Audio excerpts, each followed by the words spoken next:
Hi, everyone, and happy Wednesday. Welcome to my second powerful conversation with a powerful woman. I've started this series because I'm really passionate about sharing stories of inspiring women that are just out there to make a change in the world and be a positive influence and a role model for us all. And I met Arletta through LinkedIn, and we had an amazing conversation just yesterday and really kicked off with each other. So welcome, Arletta. It's lovely to have you here. And maybe you want to start by just introducing yourself a bit.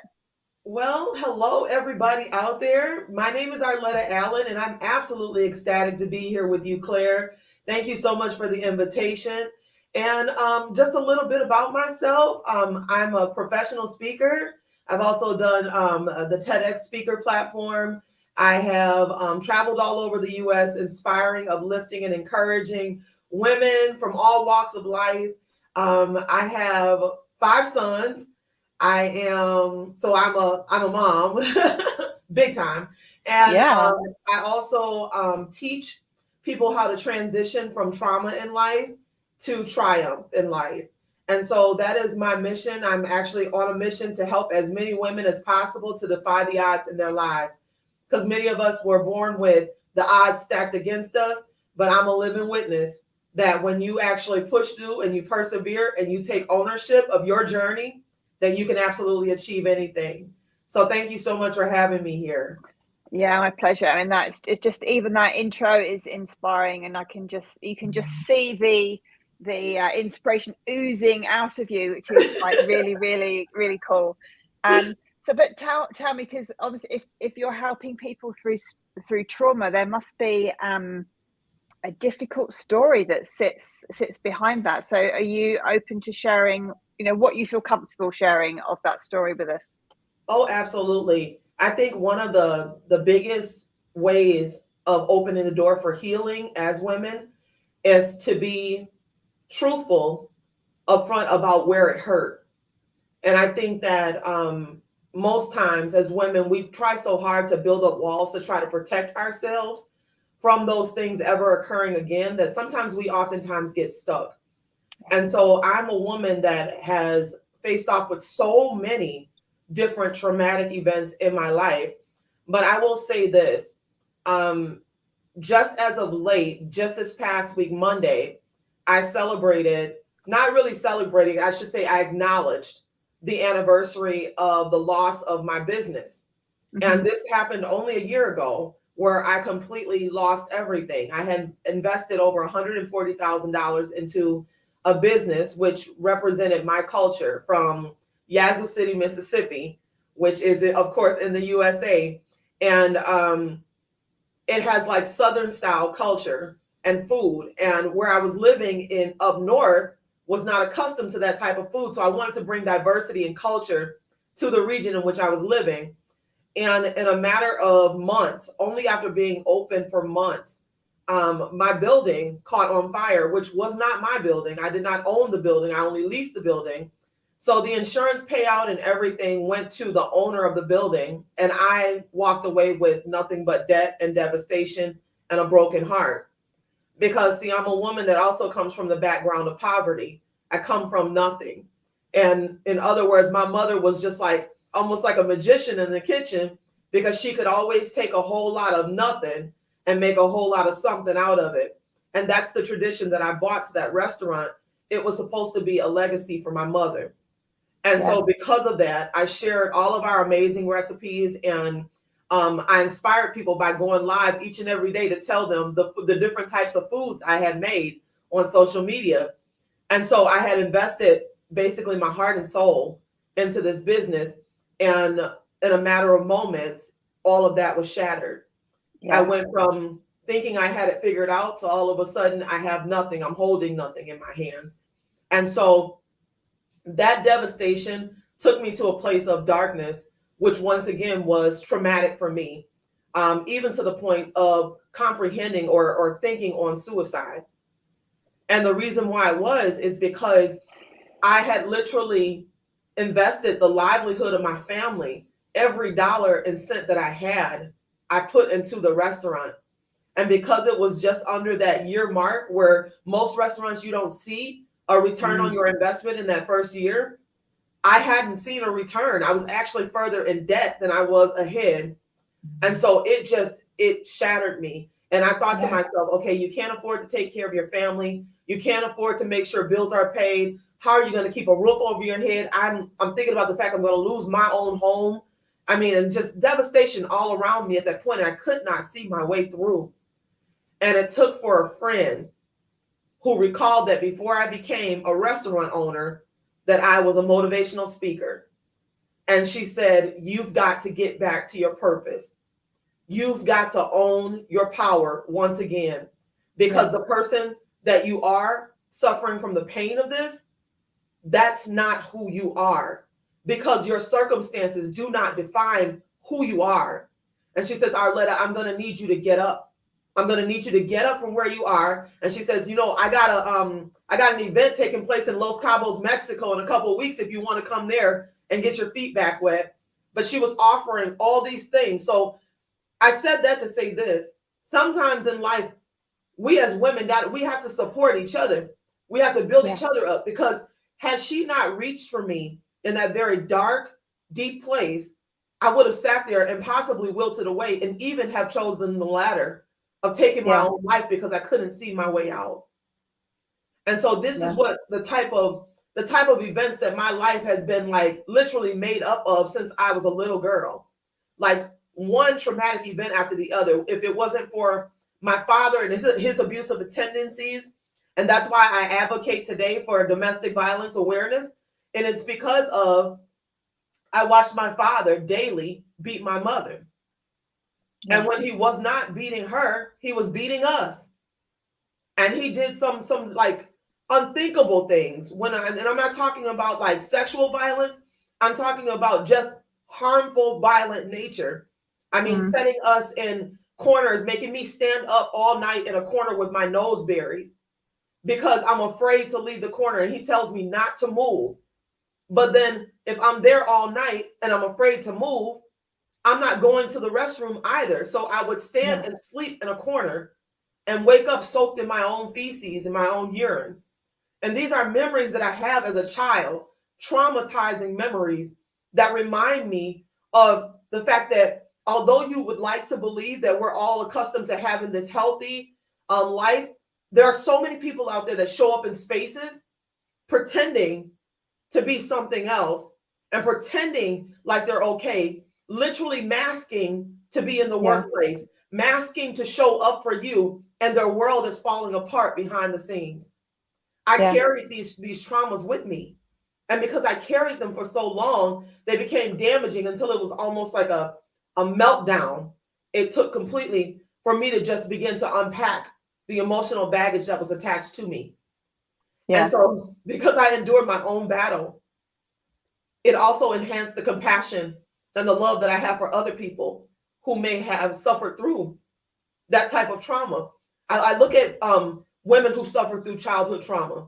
I look at women who have come through abusive relationships. I look at women who've dealt with narcissistic sociopaths for months and years and have lost their identity. I'm looking for the women that are looking in the mirror at themselves and asking herself, what happened to her? Yeah. Because you lose your identity in just trying to keep it together. And it's all a falsehood. So I found solace in practicing authenticity. I found solace in being me, because I was never validated for who I was. And so that's only that was heavy. And I apologize to everybody out there. I know that it was probably triggering for some that may be watching, but this is my truth. These are the things that I've had to endure that made me into the woman that I am today. And it's the reason why I'm so passionate for finding you. I think it's really, I mean, thank you for sharing and for sharing so authentically, because I think I have this sense that people want to be able to share those stories that authentically, but they're worried about what other people are going to think of them or what might happen when they do that. What sort of advice would you give people that are feeling that? I would give people the advice that they should consider either professional help, because that is the number one thing. I had to seek out professional help to get myself through where I got stuck. Because the truth is that the older I got, in my mentality, I was still stuck back in that corner, where my dad hurt me. And what it does oftentimes is it stunts our growth. We're not able to really get to that level because there's blocks. There's things keeping us from elevating because of the heaviness of the things that we've endured. So my number one suggestion will always be, and in lieu of being aware of mental health and how important it is for women, for us to be able to take care of ourselves, remember that you're no good to anyone else unless you learn how to put yourself first. You've got to learn to keep your mental health and what it means to be complete and total as a woman. You've got to keep that on the forefront. And the only way to do that is to reach back for someone who may have further insight than you do. I had to admit that I did not have the answers, that I had been living in survival mode, that I had been in fight or flight mode for years. And I had to get myself to a safe space where I could unpack that. So my advice, find someone that you can trust and confide in. I'm hoping above all that it's someone who is clinically able to sit there and actually give you the professional resolve that you need to be able to unpack that while you're safe. Because those triggers are enormous. And you can't really say until you begin to really speak it out loud what your response will be. So that would be my number one suggestion. Seek out professional help to unpack the excess baggage that you've been carrying all those years. And you mentioned as well having your friends that really helped pull you out of post-fire, out of this place that you were in at that point in time. How instrumental was that in? I mean, it sounds like it was key to you realizing that you had to do something. What sort of advice would you have for people that are in the situation but they just don't know who they should speak to about this problem, or that if they don't have friends that are willing to be as forthright with what they need, what they know their friend needs? Yes. I would say that on the inside of every one of us, and you may choose to tap into it, or you can choose to allow for it to lie dormant. But every woman that is watching, I need you to know that working on the inside of you is a power that cannot be quenched. And even when you feel like you're on your last straw, you're at your last point where you cannot evolve, there's always more. There's always that power that's working on the inside of you. And what I like to utilize is I think about the times that I've struggled and the things that I've gone through. I actually applied a power framework to my ability to be able to overcome the struggles that I've gone through. I recognize the fact that in order for me to implement power, I was going to have to face off with the fact that I was going to have to persevere. There were some things that were ugly, not so pretty in my life that I was going to have to overcome. I was going to have to push through until I break through to the other side. I needed to be optimistic and to take ownership of where it broke, where it hurt, what happened.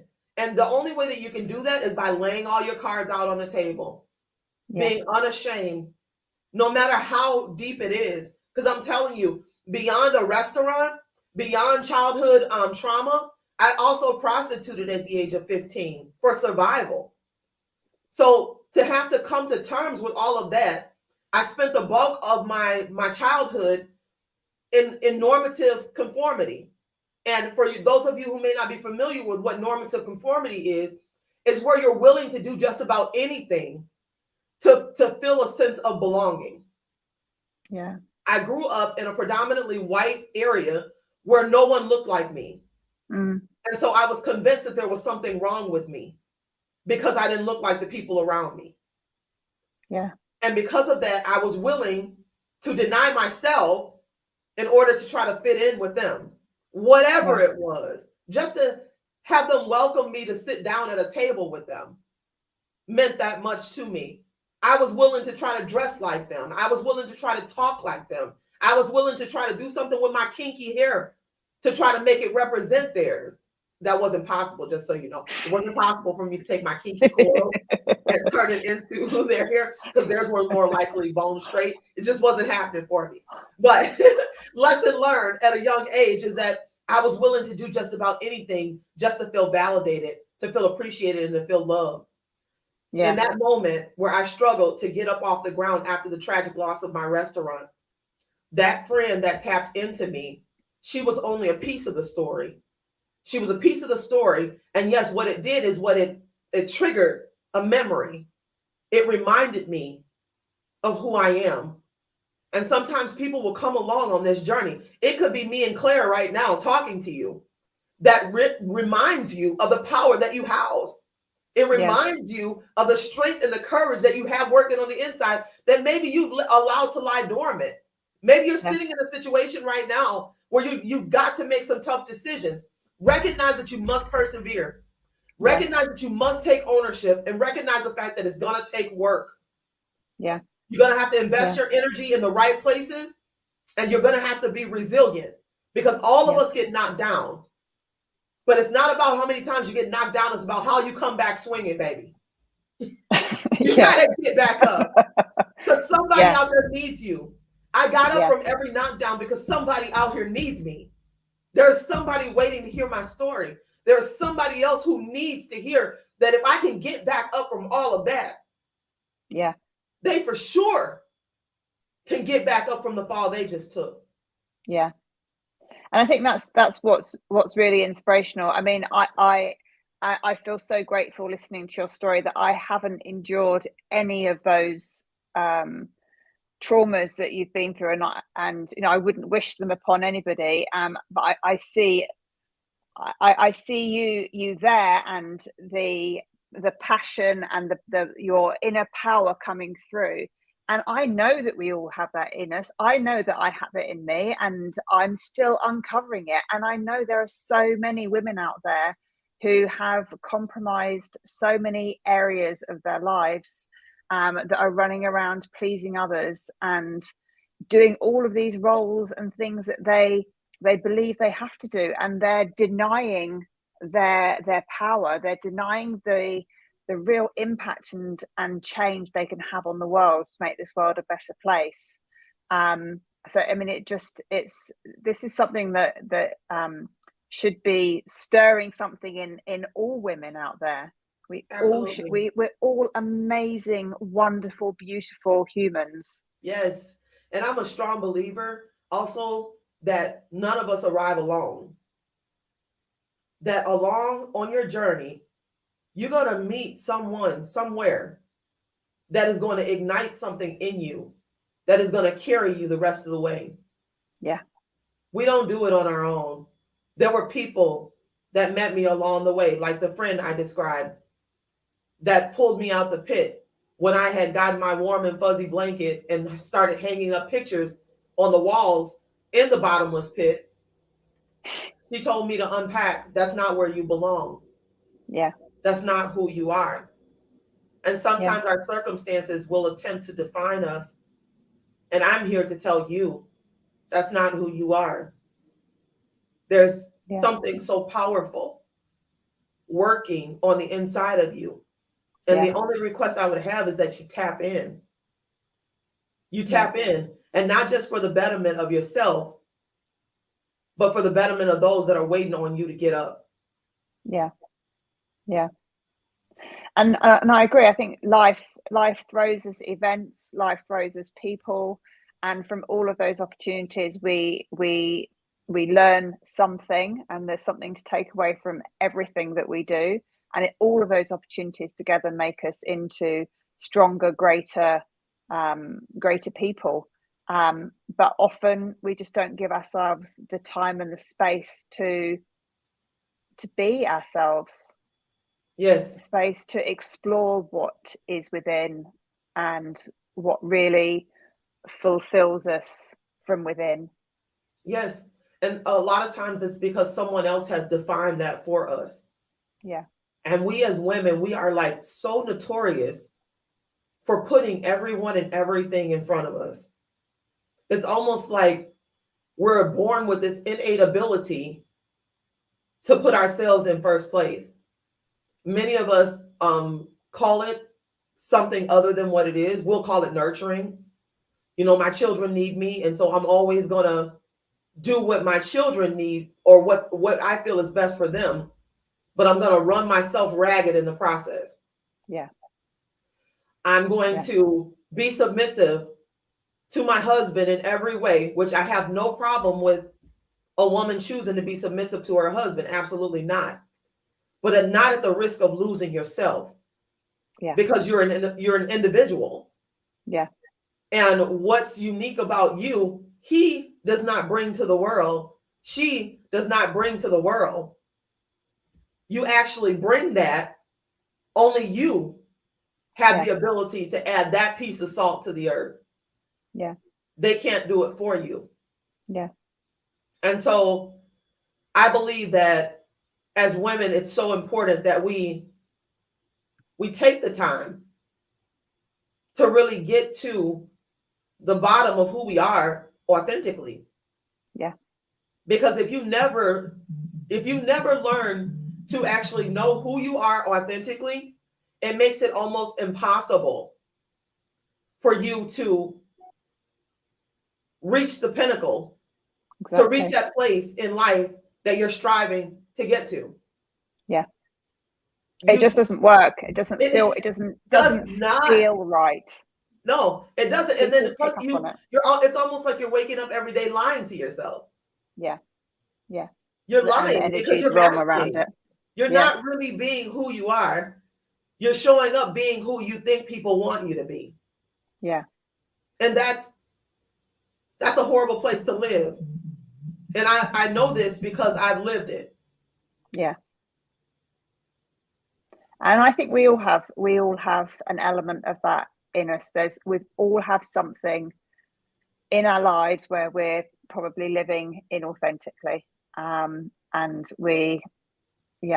but the freedom of living authentically, the feeling of lightness that it gives, the joy it gives is really something that's worth pursuing. Yes.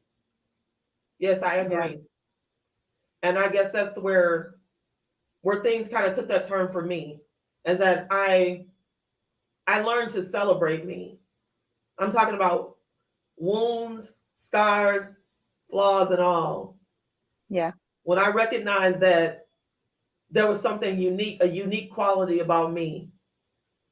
And when I began to stop putting myself down like those around me, there's already people surrounding you that tie themselves up with trying to diminish you, trying to put you down and place you in a box. So then why are we choosing to do it to ourselves? Yeah. That space is already occupied. Like that place of employment is already preoccupied by others who are vouching for it. Yeah. They don't want to see you make it. They don't want to see you actually step into your truth. So why are you being the one who is adding that much more pain to your plate? You've got to break free. You've got to. And show up as you. And look, listen, I always like to say, be unapologetic. Like, stop apologizing for being yourself. Because you're unique. Yeah. And amazing. And you add something to the world that no one else can. Yeah. There's no one that can take your place. And I think that's incredible when you think about it. Really, really think about it. How unique we are. Like, look at how cute Claire is with her short haircut. Like, how adorable is she? And then on top of that, I have my kinky braids, but it's unique. It's what's unique about us. It's what we bring to the table. It's who we are. And she doesn't have to show up and be anyone else. And I don't have to show up and be anyone else. We just have to show up in our own individual power. And guess what? That's enough. Yeah. And it's an utter miracle that we're all here. It's an utter miracle that our lives have led out the way they have. And it's impossible for there to be somebody else out there that's like you. And there's that saying, isn't there, about don't aspire to be like somebody else, just be the best version of yourself. That's right. And I think many people waste a lot of time trying to be like somebody else, when if they put all that attention into loving themselves, and putting themselves first. Just imagine if we all loved ourselves as much as the love we're able to give, how much more love we would be able to give. Yes, because I agree. It wouldn't be held back. There would be no boundaries to it. I agree, 150%. Yeah, 150%. I agree. Yeah. So what's on the cards for Arletta? What have you got happening in the next year, so that this time next year you've got even more to show for what you've been up to? Well, when I thought about it, I was like, okay, in the next, like, let's say 5 to 10 years, I plan to, number one, become a New York Times bestselling author. I have already written 2 books.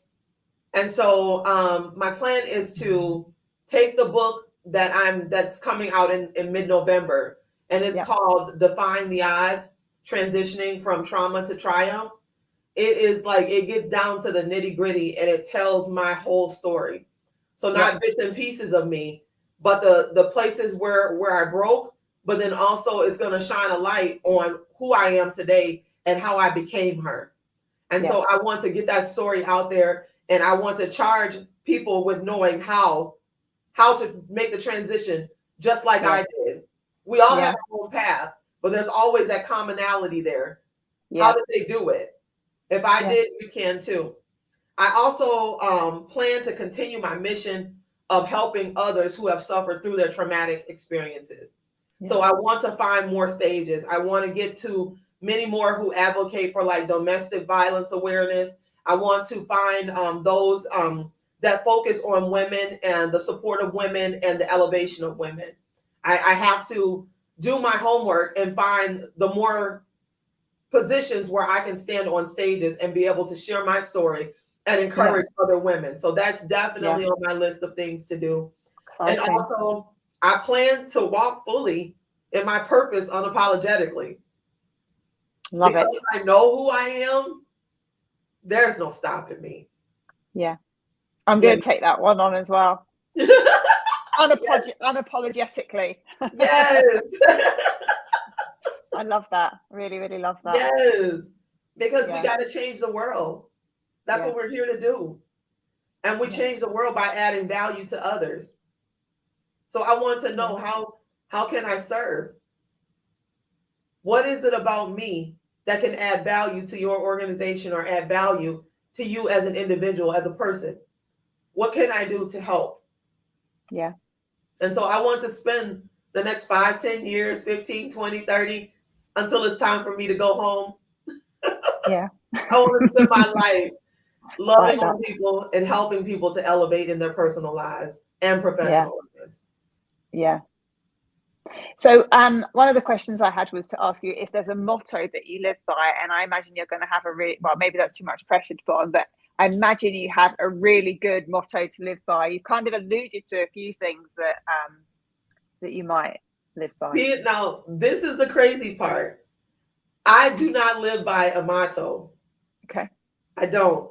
But I will tell you this. I'm a Christian girl, and so I absolutely love God. And I love the principles of loving people, understanding that it is my goal and my dream to actually love people. That's my ministry. And so because of that, I live by the principles that are distributed in the Bible. That's how I live my life, through love. That's me. Yeah. But there is a quote that I normally use from the stage that has helped me to be able to continue my journey. And it's a quote by American poet Maya Angelou. And it says, there's no greater agony than bearing an untold story on the inside of you. And so with that, I carry that quote with me to every stage, to every encounter, because people oftentimes are ashamed of their story. They're ashamed of what they've endured. But the even greater agony is walking around carrying that. Yeah. And not being made free from that. And so I'm not only on a mission to help set others free, I'm on a mission to share my story so that they can be made free. Yeah. And so every opportunity that I'm given to step on a stage and to share with them where I've come from and where God has taken me, I take the opportunity and I take it with pride. Yeah. Unashamed. I love that. I love that. Yeah, no, that's really, really powerful. Yeah. Yeah, thank you. I have some quick fire questions for you, which I didn't let you know in advance what they were going to be. Oh no. They're not difficult, I promise. Okay. Okay. So, glass half empty or half full? Half full. Early bird or night owl? Night owl. Strict routine or last minute chaos? Last minute chaos.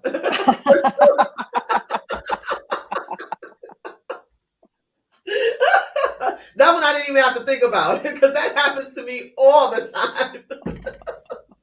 Oh, I love it. I love it. Online calendar or paper diary? Online calendar. Okay. Mm-hmm. Very good. I just think those questions just give a little bit of insight into all of us. Just me and my slight quirks. Yes. I think a person like me who just absolutely loves social platforms too. I've created so many different avenues as an influencer to be out here where I actually share online all the time.